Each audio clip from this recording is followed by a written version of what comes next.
Shalom. Good morning to all. ఎలోహిమైన Jehovah తన సన్నిధిలోని మేలు చేత మిమ్మల్ని సమృద్ధిగా నింపునుగాక, తన కృపచేత ఆయన మిమ్మల్ని బలపరచునుగాక, ఆయన సన్నిధి కాంతి మీ మీద ఉదయింపచేయునుగాక.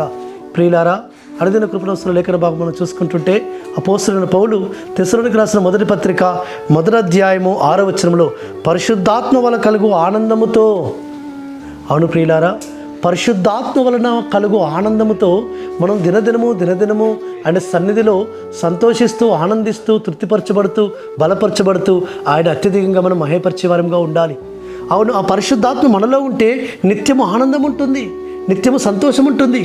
శ్రమ అయినా, దుఃఖైనా, బాధ అయినా, లేమైనా, కలిమి అయినా, ఏ స్థితి ఎందైనా ఆయనను మనం కలిగి ఉన్నామంటే, పరిశుద్ధాత్మను ధరించుకున్న వారమైతే, పరిశుద్ధాత్మతో నింపబడిన వారమైతే ఎంతో సంతోషంగా మనము ఆయన సన్నిధిలో సంతోషిస్తూ, ఆనందిస్తూ ఆయనను అత్యధికంగా ఘనపరుస్తూ వస్తుంటాం. సుమా, ఆయన ఏ స్థితిలోకి మనల్ని పంపినా, ఏ స్థితిని మనకు అనుమతించినా, ఏ స్థితి యందు మనల్ని ఉంచినా ఆ స్థితిలో కూడా తన్ని యందు ఆనందిస్తుంటాము.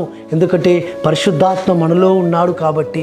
పరిశుద్ధాత్మ మనల్ని ఏం చేస్తుందంటే మనల్ని ధైర్యపరుస్తుంది, మనల్ని బలపరుస్తుంది, మనల్ని నడిపిస్తుంది, మనకు ఒక విధమైన నిరీక్షణ కలుగజేస్తుంది, మనలో విశ్వాసం అధికపరుస్తుంది. ఆ పరిశుద్ధాత్మ అనేకమైన మేలుతో మనం నింపుతూ వస్తుంటుంది. ఆ పరిశుద్ధాత్మతో మనం నింపబడి పరిశుద్ధాత్మ కలుగు వల్ల ఆనందముతో నిత్యం మన యాత్రను కొనసాగిస్తాం. ఆ పరిశుద్ధాత్మ నింపబడడానికి కొరకు, పరిశుద్ధాత్మ అభిషేకం కొరకు మన దేహాలను పరిశుద్ధంగా కాపాడుకోవాలి. ఈ దేహము పరిశుద్ధాత్మకు ఆలయమైనదని మనం గుర్తెరగాలి. కాబట్టి అప్పుడు పరిశుద్ధాత్మ మనలో నివసిస్తుంది. మనలో పరిశుద్ధాత్మ నివసిస్తే మనకి ఈ లోకంలో ఆనందము, సంతోషము నిత్యం ఉంటుంది. సుమా, ఈ లోకంలో ఎక్కడ దొరకని సంతోషము, ఎక్కడ దొరకని ఆనందము, ఎక్కడ కానీ ఎంత క్రయం ఇచ్చినా మనకు దొరకని ఆనందము పరిశుద్ధాత్మ మనకు ఉచితంగా ఇస్తుంటాడు.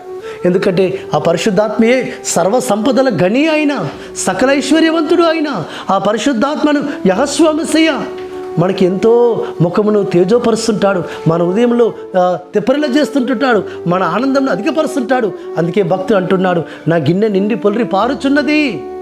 ఎందుకంటే ఆయన ఉదయంలో సంతోషం ఉంది కాబట్టి. ఆ సంతోషకరమైన క్షణాలను నిరంతరమైన ఏ విధంగా వర్ణిస్తున్నాడంటే, నా గిన్నె నిండి పొలిరి పారుచున్నది. ఆ హృదయం అనే గిన్నె నిండుతున్నది, పొరులుతుంది, పారుచుంది. కాబట్టి అప్పుడు ఆ ఆనందానికి అవధులు లేవు. పరిశుద్ధాత్మ మనలో ఉంటే మన ఆనందానికి అవధులు ఉండదు, మన ఆనందానికి హద్దు ఉండదు.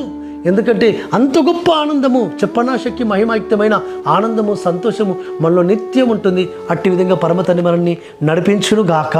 ప్రార్థన చేసుకుందాం. పరలోకమందున్న మా తండ్రి, సర్వోన్నతుడా, పరిశుద్ధాత్మ వాళ్ళు కలుగు ఆనందంతో నిత్యము నిన్ను సేవించడానికి సహాయం చేయడం తండ్రి. ఏ స్థితి ఎందైనా మేము సంతోషించడానికి సహాయం చేయడం తండ్రికి స్తోత్రములు.